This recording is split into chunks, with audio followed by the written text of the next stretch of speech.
할렐루야. 오늘도 주께서 우리를 부르신 거룩한 자리에 함께 하시는 여러분을 주 이름으로 환영하고 축복합니다.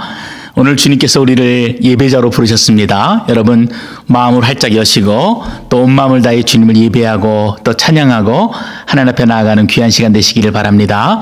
우리 함께 기쁜 마음으로 찬양하겠습니다.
묵도하시겠습니다.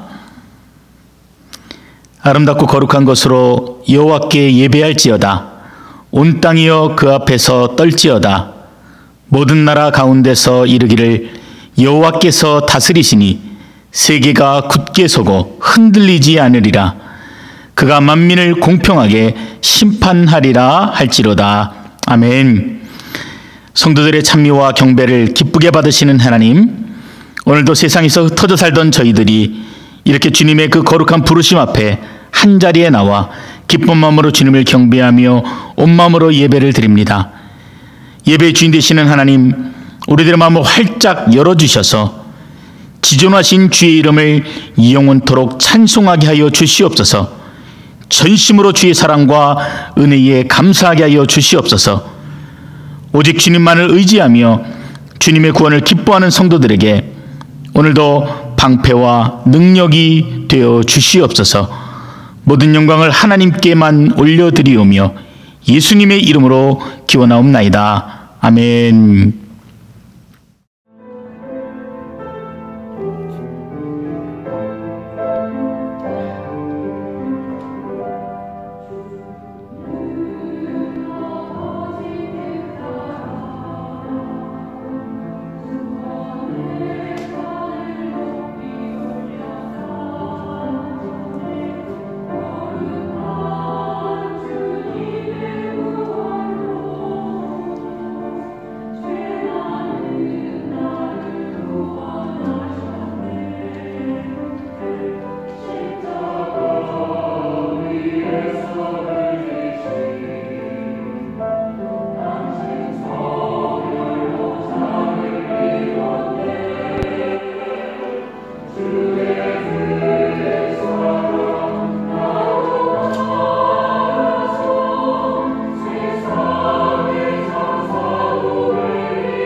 우주 만물을 창조하시고 세상 만사를 다스리시며 만물의 흥망성쇠를 결정하시는 전지전능하신 우리 하나님 아버지께 모든 존귀와 영광을 올려드립니다. 시간과 공간을 초월하시는 유일하시고 영원하신 하나님 아버지, 지난 한 주간에도 아버지께서는 저희들과 함께 하셔서 저희들에게 기도하게 하시고 삶에 필요한 모든 것을 채워주시며 이 험악한 코로나19 팬데믹 가운데서도 저희들을 보호하여 강건함으로 지켜주셔서 오늘도 아버지께 예배를 드릴 수 있게 하시는 이 한없는 크신 사랑과 은혜에 감사와 경배를 드립니다. 한치의 앞도 내다보지 못하고 1초의 미래도 예측하지 못하는 인간들에게 느닷없이 닥친 이 코로나19 팬데믹으로 말미암아 지구상에 이미 1200만 명 이상의 감염 확진자와 55만 명이 넘는 사망자가 발생하였고 지금도 걷잡을 수 없는 속도로 확산되고 있습니다. 이 전례 없는 코로나19가 저희들 일상생활의 패턴을 완전히 뒤흔들어 놓고 있으며 세계의 정치, 경제 질서와 심지어 가치관까지 바뀌게 하고 있습니다.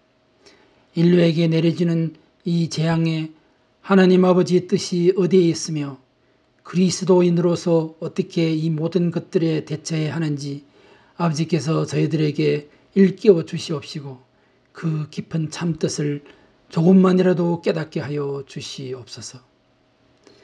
코로나19 팬데믹이 장기화로 접어들면서 지난 일상생활에서 너무나도 당연하게 여겼던 모든 것들이 얼마나 소중한 것들이었고 햇빛과 공기와도 같이 모두 하나님의 은혜였음을 깨닫게 됩니다. 오늘도 저희들이 비록 부득이하게 각 가정에서 온라인으로 예배를 드리고 있지만 아버지께서 부디 저희들이 각 가정에 임재하셔서 저희들이 온망과 정성으로 드리는 이 진심 어린 찬양과 예배를 험량하여 주시고 홀로 영광 받으시옵소서. 하나님 아버지, 지난 한 주간에도 저희들의 믿음이 연약하여 고난과 시련 가운데서 기도의 응답이 보이지 않는다고 저희들 자신들의 죄와 잘못은 회개하지 않으면서 오히려 하나님을 원망하였고 하나님의 전지전능하심을 의심하면서 믿음이 흔들렸음을 고백합니다. 그리하여 나 자신만의 어려움만 생각하고 다른 이웃과 형제 자매들의 고통과 어려움은 외면하면서 세상의 잘못된 현실과 적당히 타협하고 합리화시키면서 그리스도인으로서의 빛과 소금의 역할을 다하지 못했음을 고백합니다. 이 시간 저희들이 죄를 대신하여 십자가에서 보혈까지 흘리시고 우리를 사망과 죄악에서 건져내어 주신 주님을 생각하며 진심으로 회개하오니 저희들에게 긍휼을 베푸시사 저희들의 어리석음과 부족함을 용서하여 주시옵소서. 그리고 이 시간 간절히 간구합니다. 저희들에게 내리시는 이 고난과 시련을 부디 멈추어 주시고 기적 같은 기도의 응답으로 은혜를 베푸시며 믿음이 다시는 흔들리지 않게 붙잡아 주시옵소서.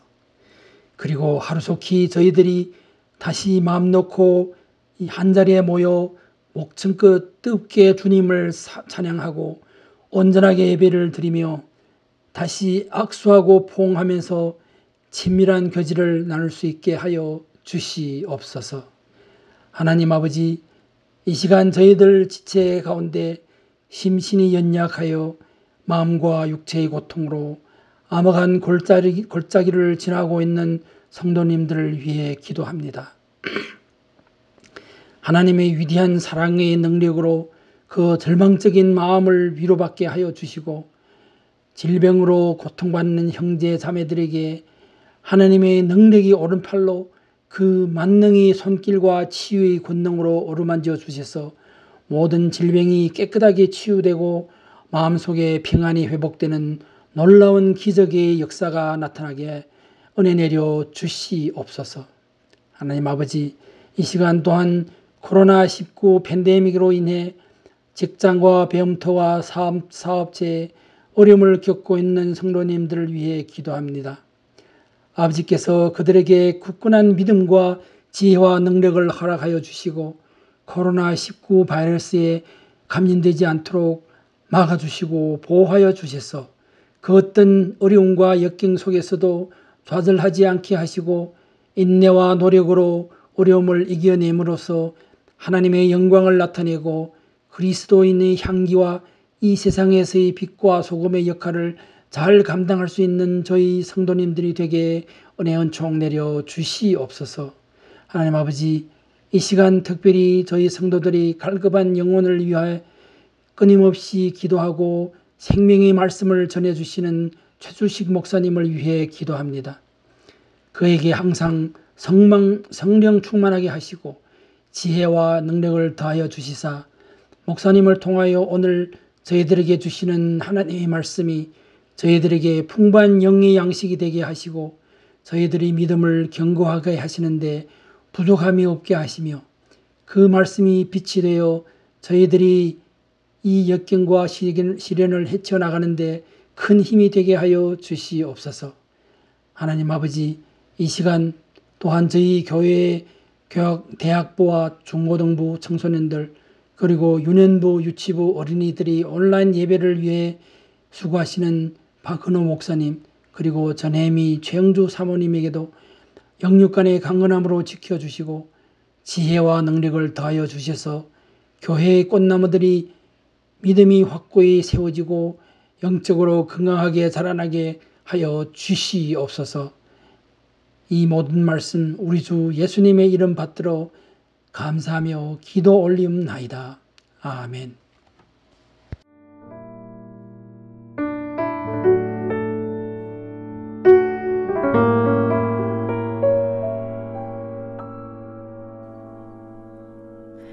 낮엔 해처럼 밤엔 달처럼 그렇게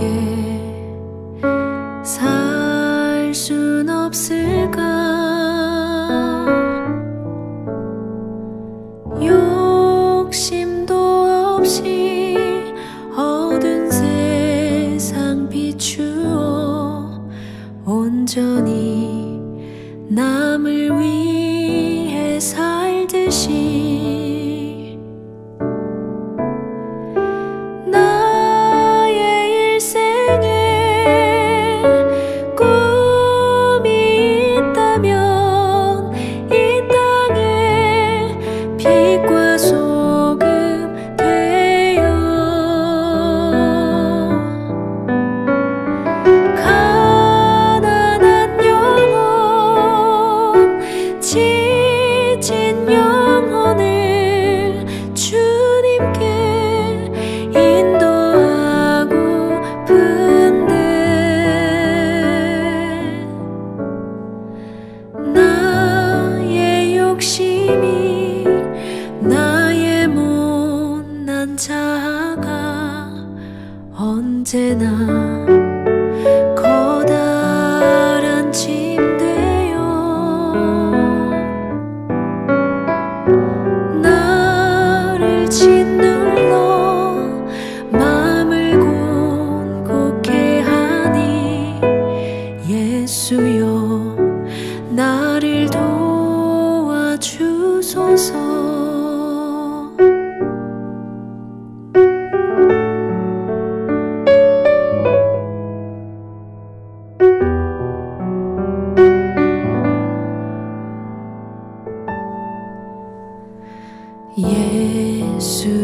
예수님처럼 바울처럼 그렇게 살 순 없을까.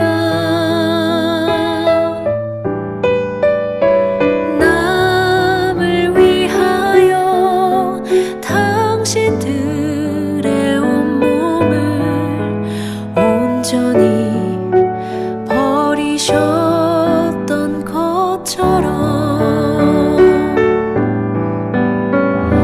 주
예수여 나를 도와주소서.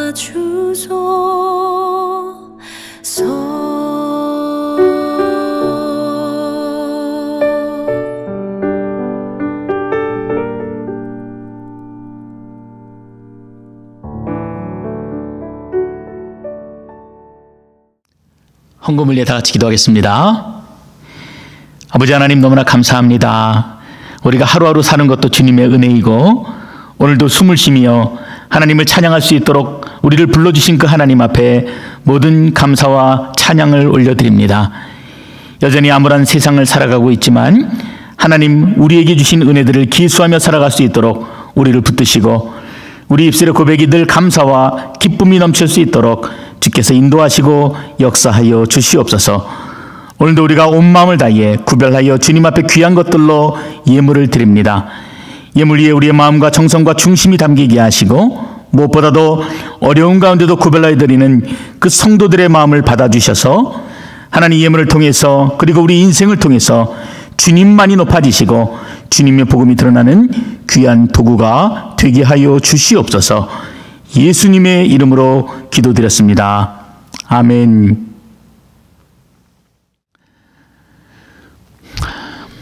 오늘 주신 하나님 말씀은 마태복음 5장 7절 말씀입니다. 자, 한 절 말씀이지요. 마태복음 5장 7절. 자, 신약성경 5페이지에 있습니다. 우리 한 절이니까 여러분 화면 밑에 나오는 자막을 보시고 함께 읽어보도록 하겠습니다. 같이 읽습니다. 긍휼히 여기는 자는 복이 있나니 그들이 긍휼히 여김을 받을 것이미요. 우리 한 번만 더 읽어볼까요? 긍휼히 여기는 자는 복이 있나니 그들이 긍휼히 여김을 받을 것이미요. 아멘. 오늘 우리가 마태복음 5장 7절 말씀을 가지고 긍휼을 입은 자의 삶이란 무엇인가 라는 제목으로 하나님 말씀을 함께 나누도록 하겠습니다.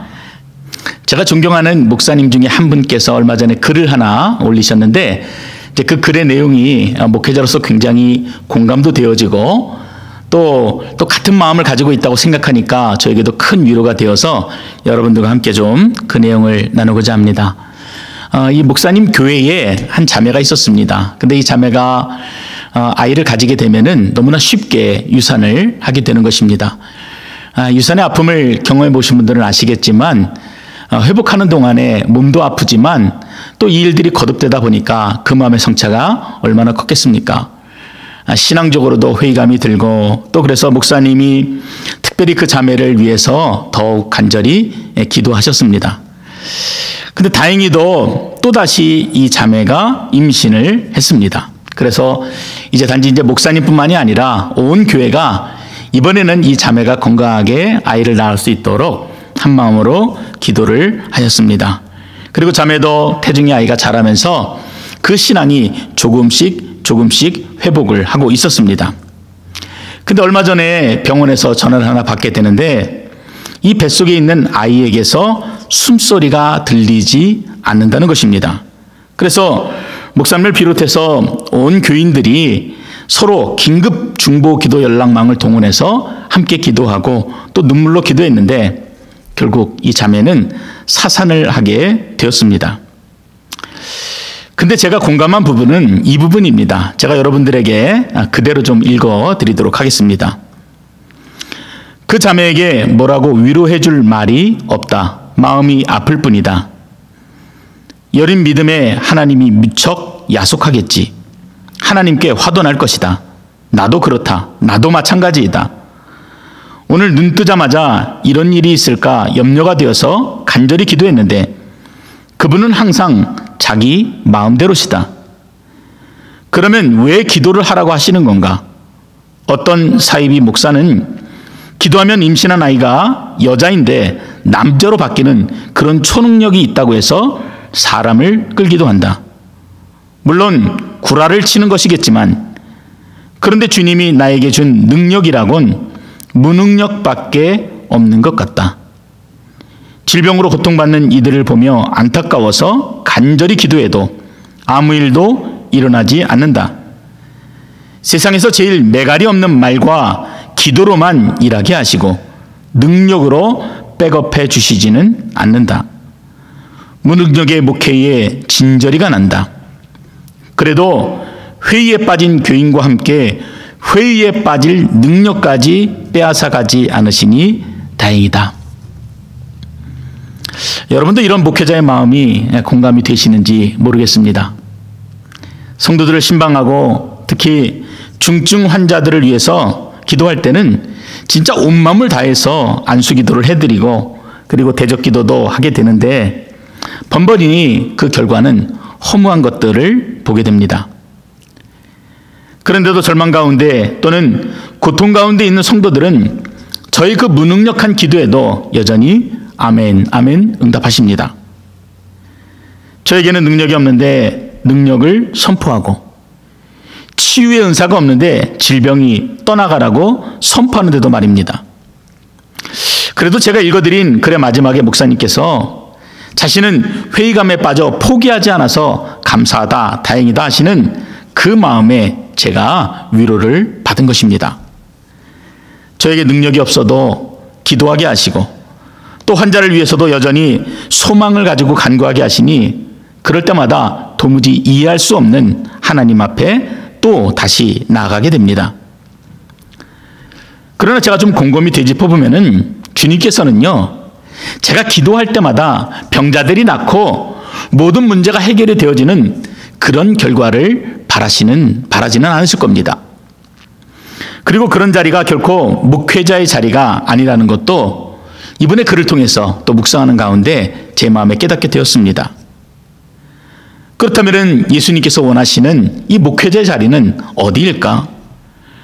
정말 주님께서는 소외된 자들에게 먼저 찾아가셔서 그들의 마음에 공감해 주시고 그들의 아픔을 먼저 위로해 주시고 그리고 그들의 외양뿐만 아니라 그들의 내면까지도 치료해 주셨던 것처럼 주님께서도 목회자에게도 그러한 마음을 주시는 것이 아닐까라는 생각을 하게 되었습니다.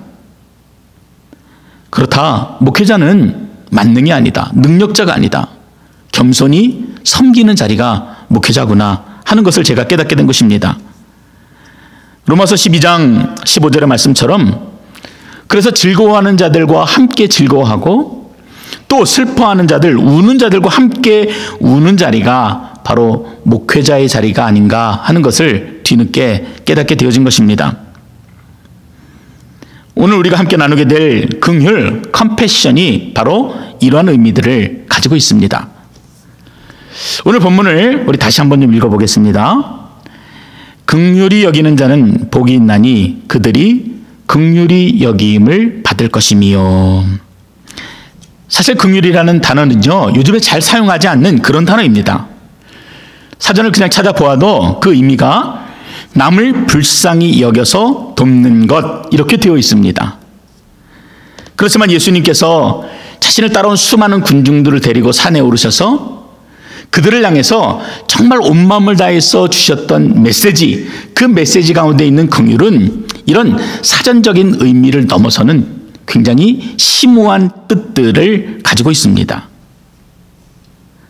성경에서 긍휼은 흘러 넘치는 사랑을 주체하지 못하시는 그 하나님의 마음을 담고 있습니다.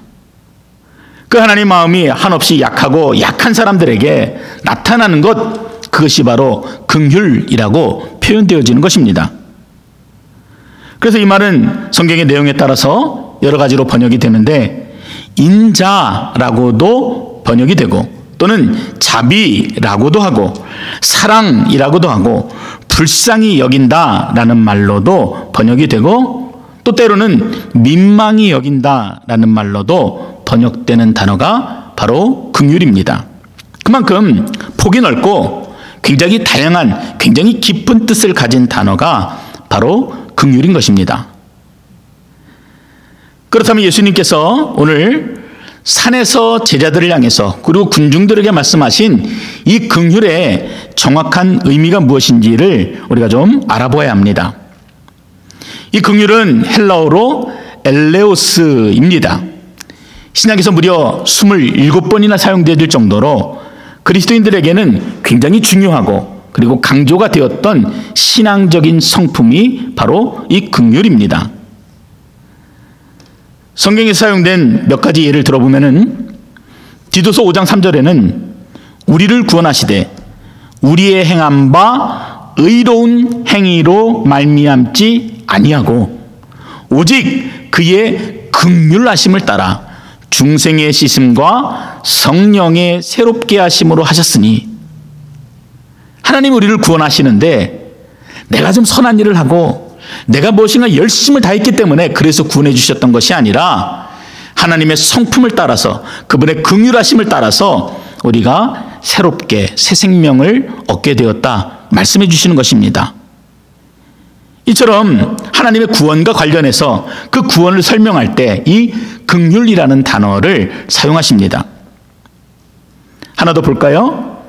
히브리서 4장 16절 말씀에도 그러므로 우리가 긍휼하심을 받고 때를 따라 돕는 은혜를 얻기 위하여 은혜의 보좌 앞에 담대히 나아갈 것이니라. 하나님 앞에 간구하고 기도하는 것도 나의 열심이 아니라 하나님의 그 긍휼하심을 의지하여서 그 앞에 나간다라는 그런 고백이 되어집니다. 우리가 무엇보다도 이 긍휼의 깊은 뜻을 알게 해주는 아주 귀한 이야기가 누가복음 10장에 기록되어 있습니다. 여리고에서 한 사람이 강도를 만났습니다. 그리고 가진 것을 다 빼앗겼습니다. 뿐만 아니라 그 강도에게 겁안 죽도록 맞고 길에 버려졌습니다. 이런 사람이 길에 쓰러져 있는데 그 옆으로 제사장이 지나가게 됩니다. 그리고 레위인도 지나갔습니다. 둘 다 종교적인 열심이 있는 자, 그리고 누구보다 선행에 앞장서는 사람들이었지만 성경은 이들이 그냥 못 본 채 지나갔다. 아마 저마다 바쁜 일 가운데 분주하게 그냥 스쳐 지나갔을 것이다 라고 이해합니다. 물론 이들의 마음에도 인간적인 동정심이나 걱정스러운 마음이 있었을 것입니다. 근데 성경은 그들의 마음을 긍휼이라고 표현하지 않습니다. 근데 그 강도 만난 자 옆에 또 어떤 사람이 지나가게 되는데 이 사람은 사마리아 사람입니다. 유대인들이 무시하면서 개처럼 취급하던 그런 사마리아인이었지만 이 사람은 그냥 지나치지 않았습니다. 이 쓰러진 자에게 기름과 포도주를 부어서 그 상처를 소독해주고 싸매어주고, 또 그것도 모자라서 자신의 나귀에 이 강도 만난 자를 태워서 근처의 주막에서 쉴 수 있도록 하였습니다. 그뿐만이 아니었습니다. 주막 주인에게 웃돈을 얹어주면서 이 사람이 다 나을 때까지 치료해 주십시오.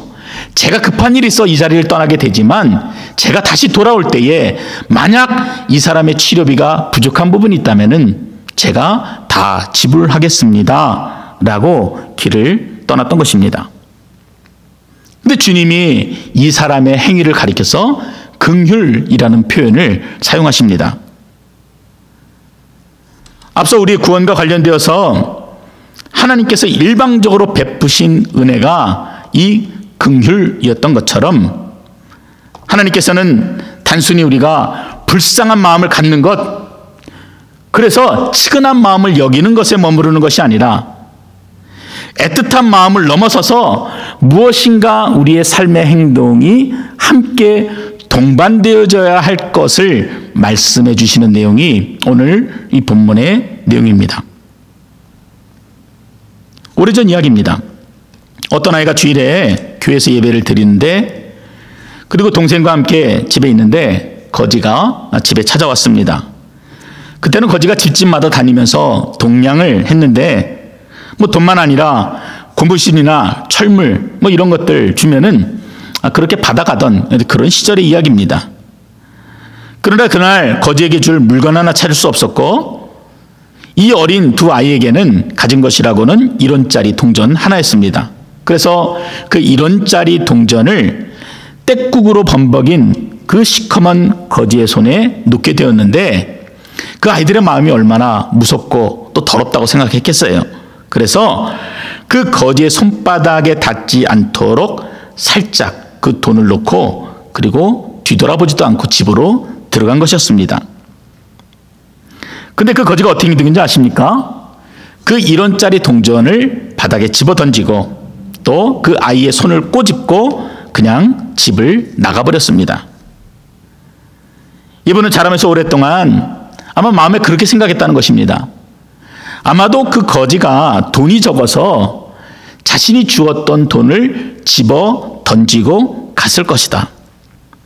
근데 나이가 들면서 그 생각이 바뀌었는데 돈이 적어서가 아니라 어린 여자아이가 자기 손이 더럽다 생각하면서 억지로 돈을 주는 것에 자존심이 상했다라는 것을 깨닫게 된 것입니다.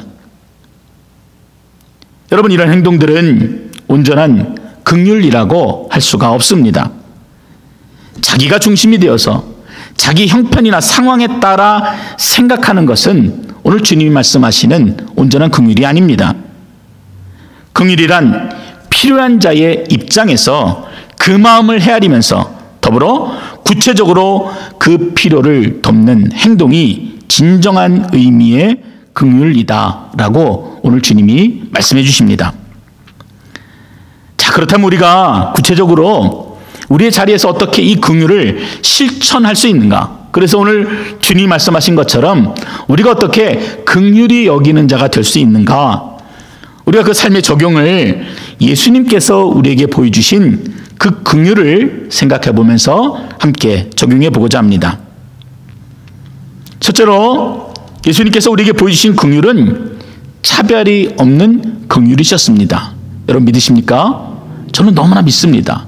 그 감격이 제 안에 있습니다.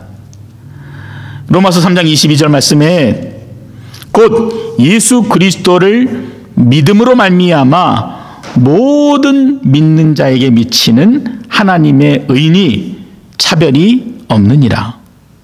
그러니까 예수님이 우리를 위해서 십자가에 달리시고 또 모든 고통을 대신 짊어지시고 그렇게 생명을 들이셨던 일들이 누구는 되고 누구는 안 되고 너는 의롭고 너는 의롭지 않고 이런 선별적인 마음으로부터 비롯된 것이 아니라 차별이 없는 그 마음으로부터 비롯된 그런 결과라는 이야기입니다.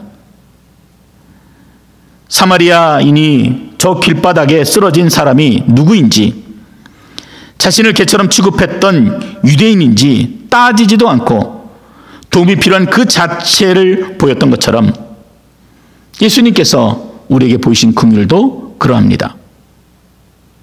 우리의 상황을 살피지 않으셨어요. 내가 얼마나 죄악으로 가득한 사람인지 주님이 따지지 않으셨습니다. 우리는 사람을 보면은 저 사람이 구원받기에 합당한 사람인지 아니면은 구원받지 말아야 될 사람인지 판단하는 그런 비판적인 마음들이 있습니다. 이런 사람은 교회 왔으면 좋겠다.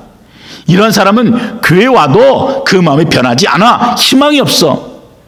이렇게 차별하는 마음들이 있어요. 근데 예수님은 우리를 향해서 그런 마음을 가지지를 않으셨습니다. 하나님의 의가 모든 믿는 자에게 미치도록 하나님께서 우리를 위해 대속하신 것입니다.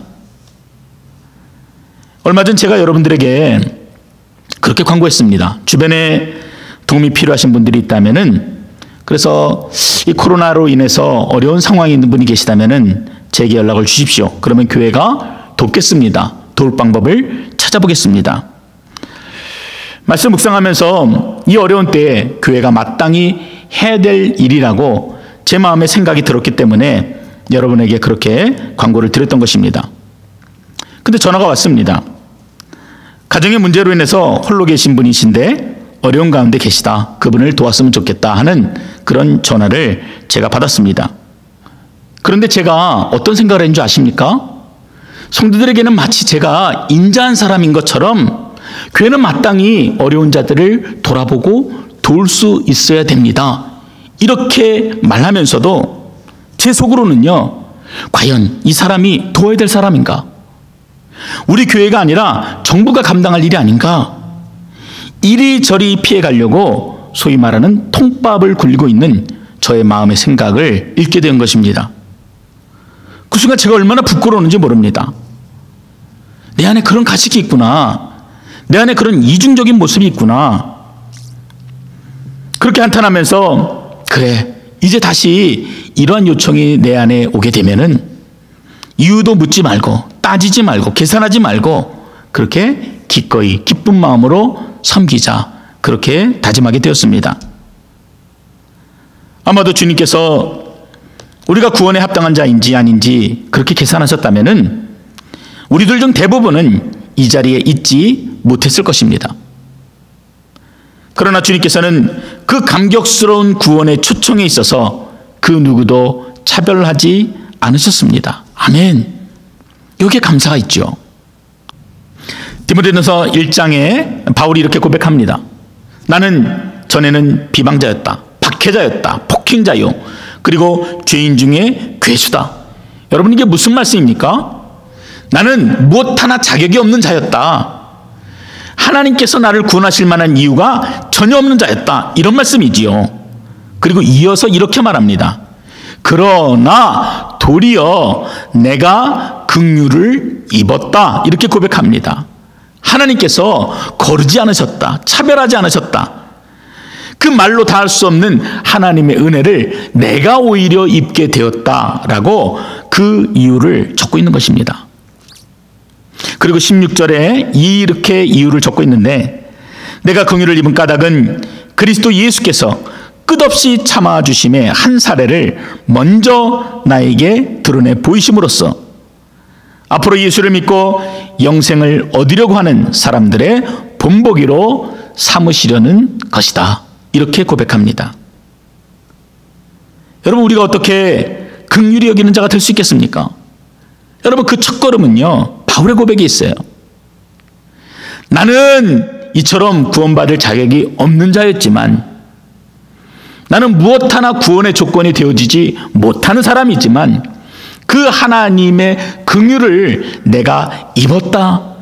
내가 먼저 그 감당할 수 없는 긍휼을 입었다라는 그 고백으로부터 우리가 긍휼히 여기는 자의 첫걸음을 뗄 수가 있는 것입니다. 사도행전 2장 21절 말씀이지요. 누구든지 주의 이름을 부르는 자는 구원을 받으리라. 아, 그렇구나. 그 누구든지가 바로 나였구나. 내가 그 은혜를 입었구나. 여러분, 그 감격으로부터 우리가 긍휼을 입은 자의 삶을 살아갈 수가 있는 것입니다. 두 번째로 예수님이 우리에게 보여주신 긍휼은 철저한 자기 희생이셨습니다.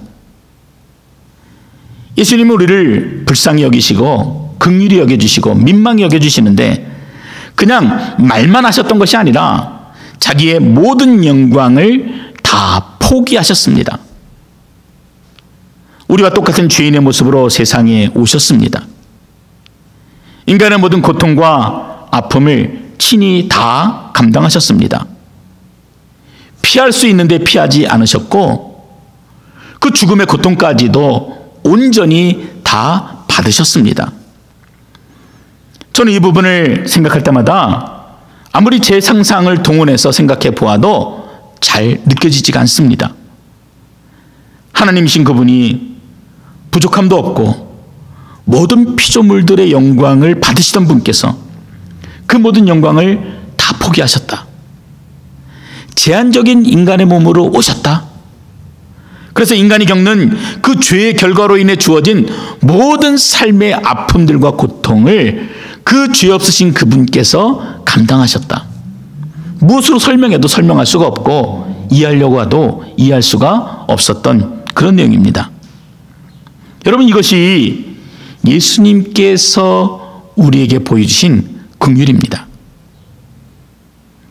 따라서 예수님께서 우리를 긍휼히 여기셨듯이 우리가 그 긍휼함을 가지고 남을 긍휼히 여기는 자가 되라. 오늘 그렇게 주님이 말씀해 주시는 것입니다. 근데 여러분, 솔직히 쉽습니까? 어렵습니까? 어렵지요. 어떻게 이렇게 마음을 가질 수 있기는 가질 수 있겠지만 이처럼 주님이 보이셨던 무조건적인 희생을 우리들의 삶을 통해서 드러내기는 결코 쉽지가 않습니다. 가족 중에 누가 만약 어려움을 당했다. 그럼 여러분 같은 마음으로 공감해주고 또 한두 번 돕는 것은 쉬울 것입니다. 그러나 1년, 2년, 때로는 10수년 동안 그 어려움에 있는 형제를 위해서 그의 처지가 되어서 나를 비우면서 나의 것을 나누어주고 함께 고통을 감수하고 필요하면 그가 원하는 것을 해줄 수 있는가? 이렇게 물어본다면 아무도 그 일이 쉽다고 얘기하지 못할 것입니다. 요즘처럼 개인주의, 이기주의가 극에 달하고 있는 이 시대에 주님이 말씀하시는 긍휼을 베풀며 산다면 어쩌면 그 사람을 향해서 손가락질할지도 모릅니다. 바보, 멍충이 이런 소리를 들을지도 모르겠습니다. 그럼에도 불구하고 예수님은 오늘 우리에게 그리고 자신을 추종하는 무리들에게 너희에게 그러한 긍휼이 있어야 너희가 긍휼을 입을 것이다 라고 말씀해 주십니다. 여러분, 우리가 이처럼 그런 긍휼을 감당하지 못할 자라는 것을 아심에도 불구하고 여러분, 주님이 왜 이런 말씀을 우리에게 주십니까? 우리에게 스트레스를 주고 부담을 주기 위함이십니까? 못하니까 꿈이라도 꾸라는 말씀입니까? 그렇지 않습니다. 여기 아주 중요한 이유가 있습니다. 주님이 우리에게 명령하실 때는 우리가 할 수 없는 일을 말씀하지 않으십니다. 할 수 있기에 우리로 하여금 명령하시는 것입니다. 하나님께서는 무슨 명령이든지 우리에게 하실 때는 반드시 그 명령을 순종할 수 있는 여건을 우리에게 마련해 주십니다. 그리고 주님이 함께 하십니다. 할 수 없는 것을 가능하도록 하십니다. 그래서 주님께서 기꺼이 우리로 하여금 너희가 먼저 긍휼히 여기는 자가 되라고 우리에게 말씀해 주시는 것입니다. 미국 오리건주의 해리 홀트 씨는 일남 5녀의 자녀를 둔 아주 평범한 크리스찬이었습니다. 굉장히 부유한 사람이었습니다. 그런데 한국 전쟁이 있었던 1950년 갑작스럽게 심장마비를 경험하게 되면서 죽을 고비를 넘기게 됩니다. 그 위기를 넘기면서 자신의 삶을 뒤돌아보게 되었는데 이때 사람의 가치와 그리고 삶의 목표가 달라지게 됩니다. 이전에는 경제적인 부에만 치중하며 살았는데 이제는 하나님의 영광을 돌리며 산다는 것이 무엇인지를 고민하며 살게 되었습니다.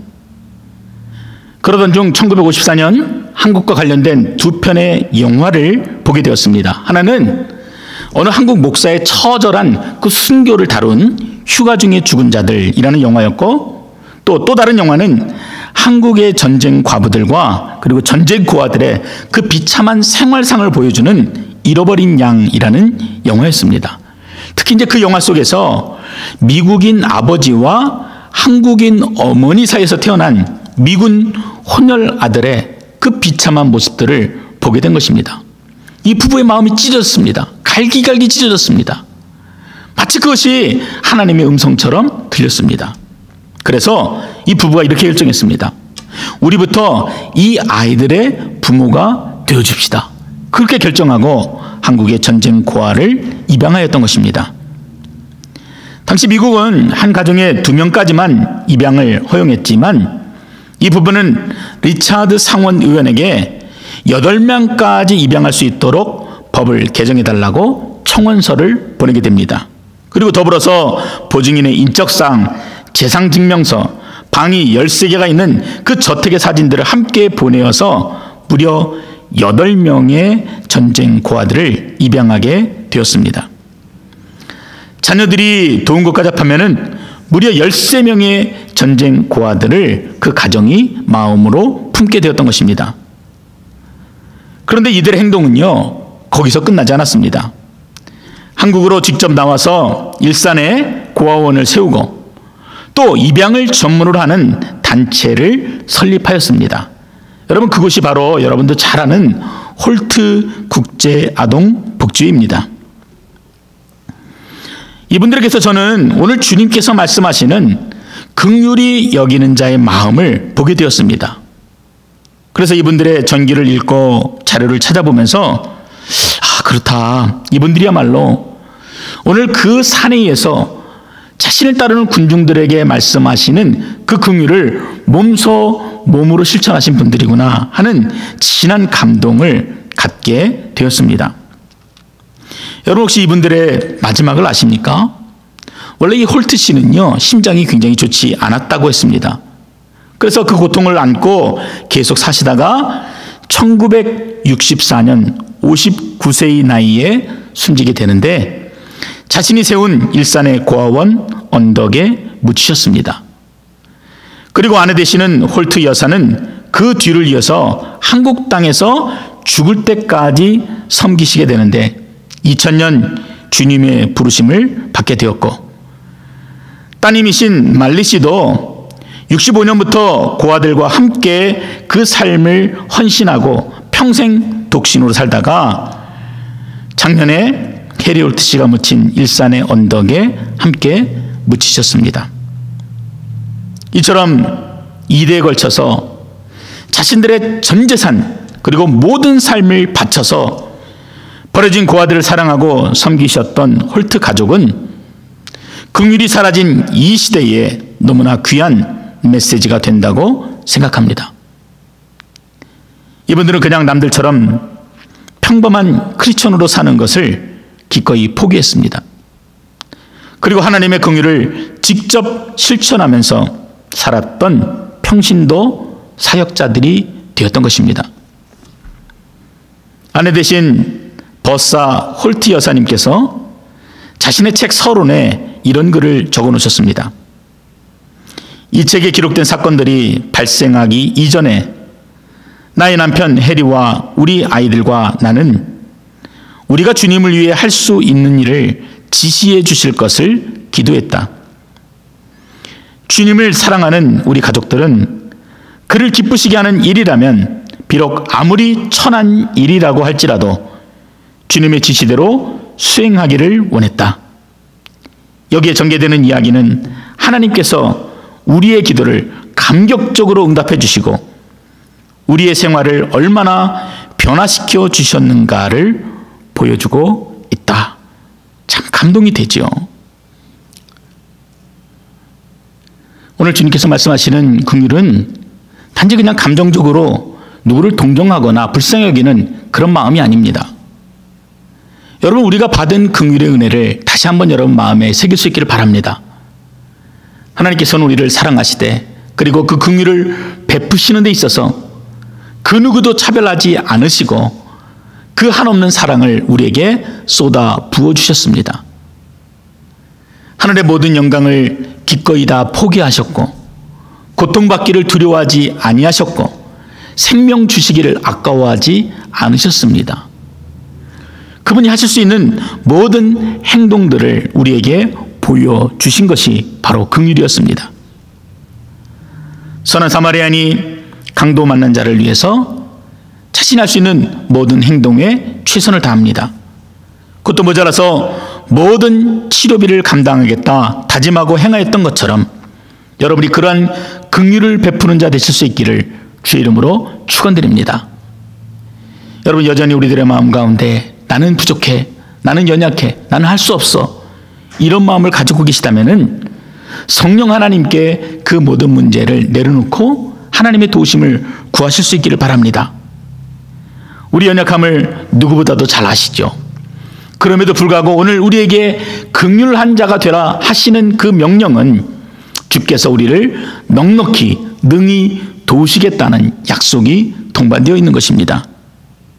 그래서 우리의 연약한 삶을 통해서 우리가 있는 그 자리에 긍휼의 능력이 나타나고 기적 같은 은혜가 나타날 수 있기를 주의 이름으로 간절히 기도드립니다. 절망적인 이 시대를 살아가는 수많은 사람들에게 긍휼의 은혜로 힘을 얻고 다시 살아나는 그 놀라운 역사를 보여주실 것입니다. 바로 여러분과 이 땅의 교회를 통해서 말입니다. 이 일을 능히 이루실 주님을 기대하시기 바랍니다. 에베소서 3장 20절, 21절의 말씀을 다 같이 읽고 말씀을 마치도록 하겠습니다. 같이 읽습니다. 우리 가운데서 역사하시는 능력대로 우리가 구하거나 생각하는 모든 것에 더 넘치도록 능히 하실 이에게 교회 안에서와 그리스도 예수 안에서 영광이 대대로 영원 무궁하기를 원하노라. 아멘. 함께 기도하겠습니다. 아버지 하나님, 오늘 우리로 하여금 말씀하시는 긍휼을 베푸는 자가 되라 하시는 그 말씀을 우리 마음에 다시 한번 새깁니다. 우리가 먼저 그 긍휼을 입은 자로서 살아야 될 터인데 하나님, 우리 안에 능력이 없고 그 마음이 부족하고 또 우리의 손이 부끄러운 것 주님이 아십니다. 아버지 하나님, 우리를 도우셔서 주님이 우리를 기꺼이 사랑하셨던 것처럼 차별 없이 사랑하시고 또 삶의 행동으로 구체적으로 우리에게 나타내시고 증거하셨던 것처럼 우리들의 자리가 마음으로만 느끼는 자리가 아니라 삶으로 실천하고 또 결단하며 순종하는 귀한 자리가 되어지게 하여 주시옵소서. 그래서 여전히 절망 가운데 있는 많은 사람들이 함께 나누는 그 삶의 자리를 통해서 위로받게 하시고 다시 살 소망을 얻게 하시고 예수 그리스도를 만나는 구원의 감격이 넘치는 복된 자리가 되게 하여 주시옵소서. 우리를 하여금 긍휼을 베푸는 자 되게 하실 그 주님을 신뢰하고 의지하오며 예수 그리스도의 이름으로 간절히 기도드립니다. 아멘. 우리 다 같이 일어나서 함께 찬양하겠습니다.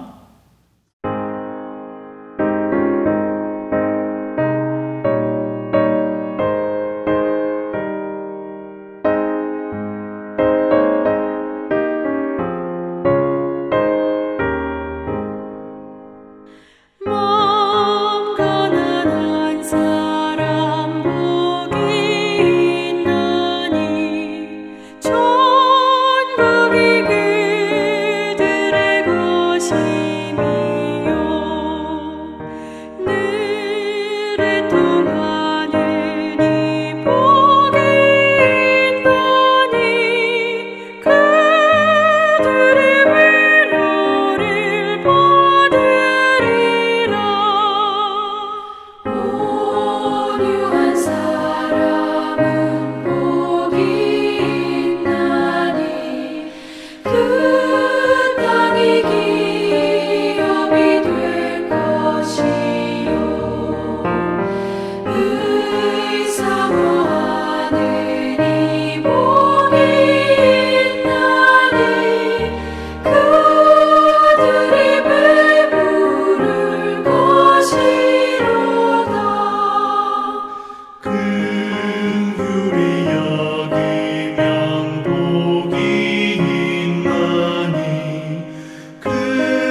기도하겠습니다.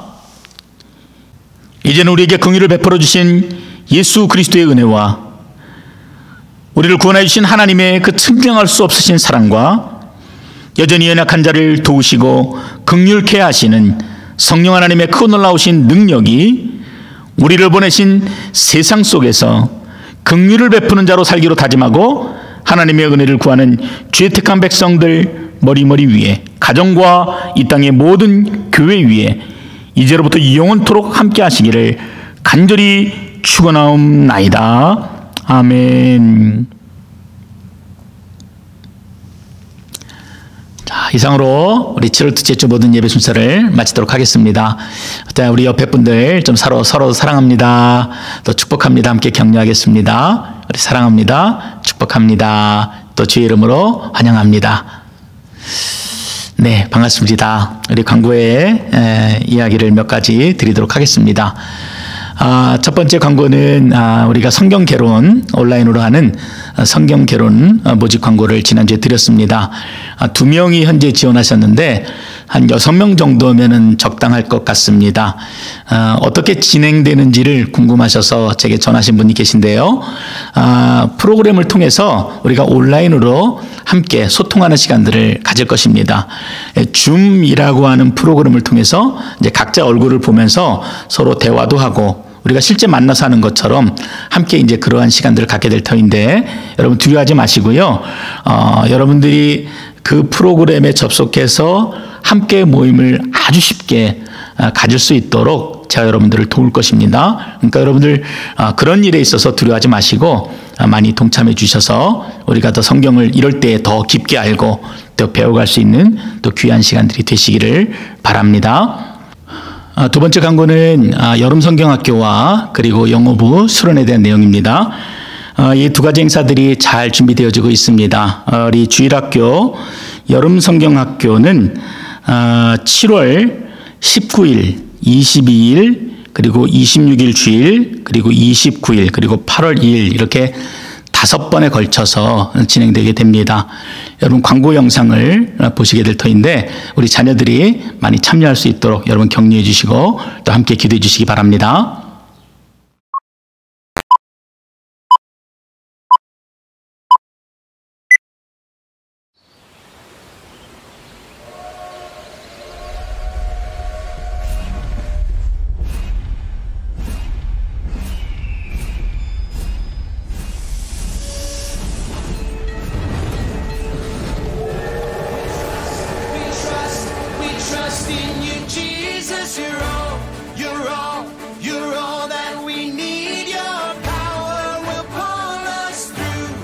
Trusting in you, we're trusting in you. You give us hope and life that's forever. You make us bold and we stand together. Your power will pull us through. We're trusting in you, we're trusting in you. Hello everyone! It's so good to see you all again. I hope you guys are just as excited as we are. In just 7 days. Just 7 days. 7 days. Drum roll please. We have our VBS. We have our VBS. We're going to have our VBS. Woo! Do you guys hear that?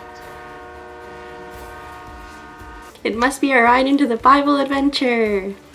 Buckle up as we take a trip down the rocky railway. Where we'll meet Jesus and his friends. This year's slogan is Jesus' power pulls us through. Remember this slogan until we meet next week.